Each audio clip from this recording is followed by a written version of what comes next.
पिछले एपिसोड में आपने देखा कि कैसे सेल्फ डाउट और एंजाइटी ने मुझे जकड़ के रखा था। ओवर थिंकिंग ने मेरी सारी खुशियों को जैसे मान लो छीन लिया। And then I decided to visit Vrindavan 84 कोस परिक्रमा। यहाँ मैंने देखा प्रेम, त्याग और तपस्या, प्राप्त किया खुद को भूल जाने के आनंद को, कुछ बेहद जादुई अनुभव, सुनी बहुत सारी भगवान की लीला और कोशिश की अपने अंदर के असली इंसान को पहचानने की।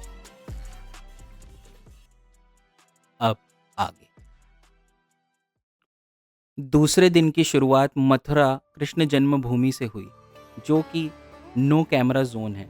And it was very powerful and divine दर्शन।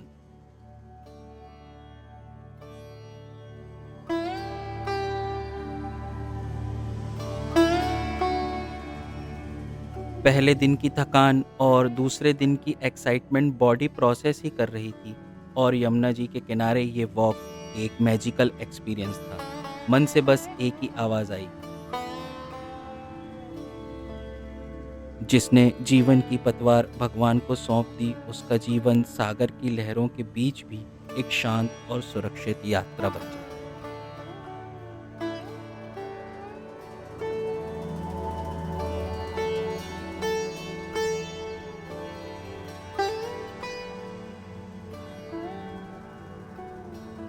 यमुना किनारे चलते चलते अब हम बस पहुंचने ही वाले थे द्वारकाधीश मंदिर।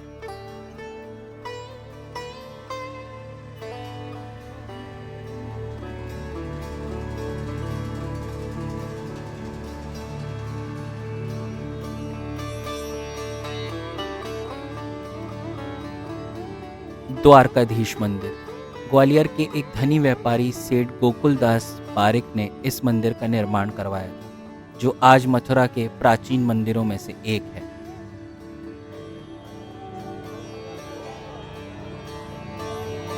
द्वारकाधीश यानी द्वारका के राजा। कृष्ण भगवान द्वारका के राजा थे और उन्हीं के नाम पे इस मंदिर का नाम द्वारकाधीश रखा गया।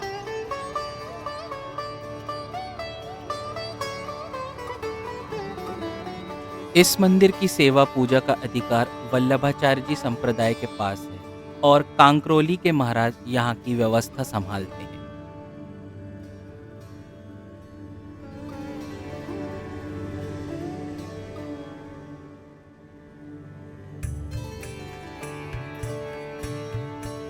मान्यता है कि भगवान कृष्ण की आंखें बंद हैं, क्योंकि वे अपने प्रिय भक्त सुदामा की गरीबी नहीं देख सकते, जो कि उनके असीम प्रेम को दर्शाता है।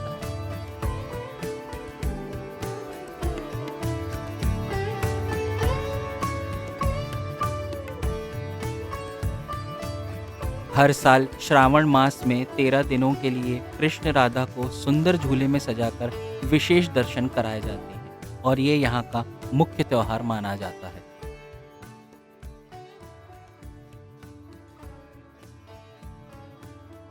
मथुरा में पैदल चलना एक ठीक ठाक अनुभव था। ये वृंदावन जैसा नहीं था। Vrindavan feels more divine. थकान थकान आपको मजबूर कर देती है रुकने के लिए, और विश्राम घाट से बेहतर रुकने के लिए और कौन सी जगह हो सकती है। कहते हैं कंस के वध के बाद श्री कृष्ण ने अपने साथियों के साथ इसी घाट पे विश्राम किया था, जिसके बाद इस घाट का नाम विश्राम घाट कहलाया।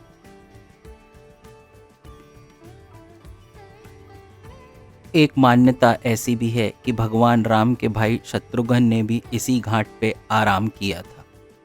भाई दूज के दिन इस घाट पर यमुना स्नान करने से भाई बहन को यमराज के प्रकोप से मुक्ति मिलती है और बैकुंठ की प्राप्ति होती है। इसलिए इस दिन यहाँ भारी भीड़ होती है। यहाँ से आगे बढ़ के हम पहुँचे श्वेतवारा मंदिर। कहते हैं जब दैत्य हिरण्याक्ष ने पृथ्वी को समुद्र में छिपा दिया था, तब भगवान विष्णु ने श्वेतवारा अवतार लेके पृथ्वी को संकट से बचाया था। कहते हैं कपिल मुनि की तपस्या से ये विग्रह प्रकट हुए। देवता भी इनकी पूजा करते हैं। इंद्र इस विग्रह को अपने साथ अमरावती ले जाकर पूजा करते थे। बाद में रावण ने इंद्र पर विजय प्राप्त करी और इस विग्रह को लंका ले गए। इसके बाद भगवान राम ने रावण का वध किया और विभीषण ने यह विग्रह राम को भेंट किया। भगवान राम इसे अयोध्या लेकर आए और बाद में शत्रुघ्न जब राक्षसों का वध करने मथुरा आए तो अपने साथ इस विग्रह को मथुरा लेकर आए और तब से यह विग्रह मथुरा में ही है। मथुरा की तंग गलियां जहां मैं शायद कभी नहीं आता अगर ये यात्रा ना होती।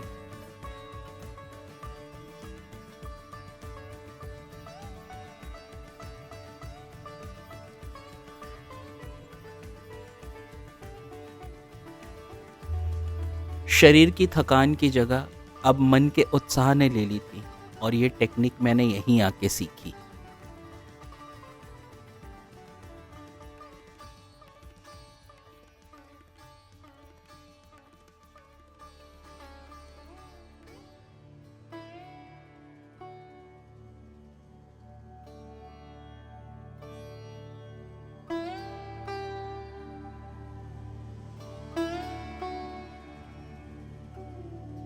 बात सनातन की हो और शिवजी का जिक्र ना हो, ऐसा हो नहीं सकता।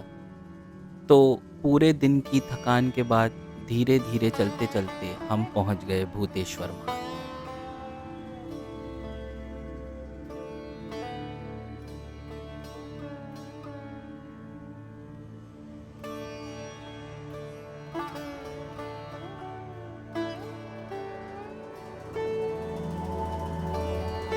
देखते हैं भगवान शिव ने मथुरा को बुरी शक्तियों से बचाने के लिए यहाँ स्वयं निवास किया और शत्रुघ्न को मधु राक्षस के वध के बाद मथुरा का कोतवाल नियुक्त किया।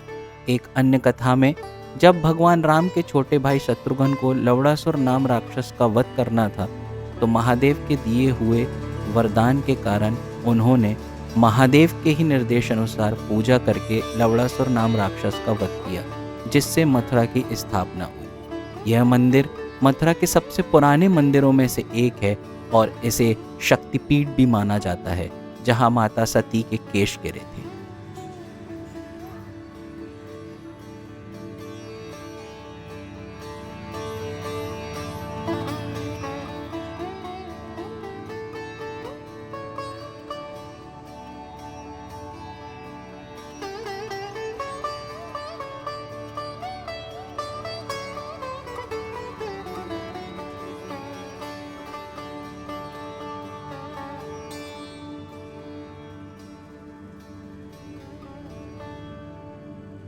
ब्रजमंडल के 12 वनों में से एक है तालवन, मथुरा की एक पौराणिक और पवित्र भूमि, जहां भगवान श्री कृष्ण और बलराम ने राक्षस धेनुकासुर का वध किया था। यह खजूर के पेड़ों से भरा एक रमणीय स्थल है, जिसे कंस ने धेनुकासुर को सौंपा था और आज यहाँ बलराम जी का मंदिर और बलभद्र कुंड है, जहाँ भक्त आज भी आते हैं, क्योंकि ये जगह श्री कृष्ण और बलराम की लीलाओं से जुड़ी है।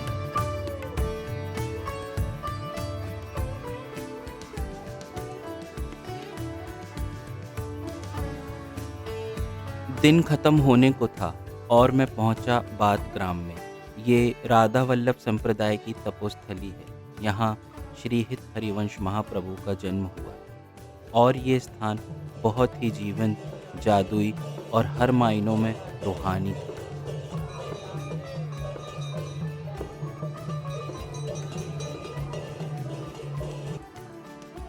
यहाँ पहुँच के ऐसा लगा जैसे समय में मैं पीछे आ गया हूँ। पूरे दिन में ये सबसे खूबसूरत जगह थी जो मैंने देखी।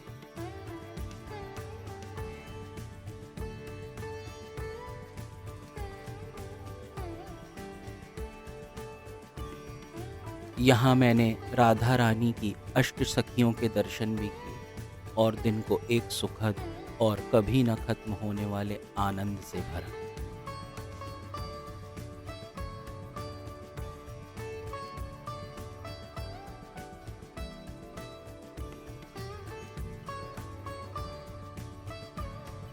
मैं सोचता था कि अर्जुन जैसा बनना सबसे कठिन है, लेकिन इस यात्रा से ये सीखा कि अर्जुन बनना इस दुनिया में सबसे सरल है। बस अपने जीवन के रथ की डोर प्रभु को सौंप दो और आराम से आराम करो। मिलते हैं नेक्स्ट एपिसोड में, तब तक के लिए राधे राधे।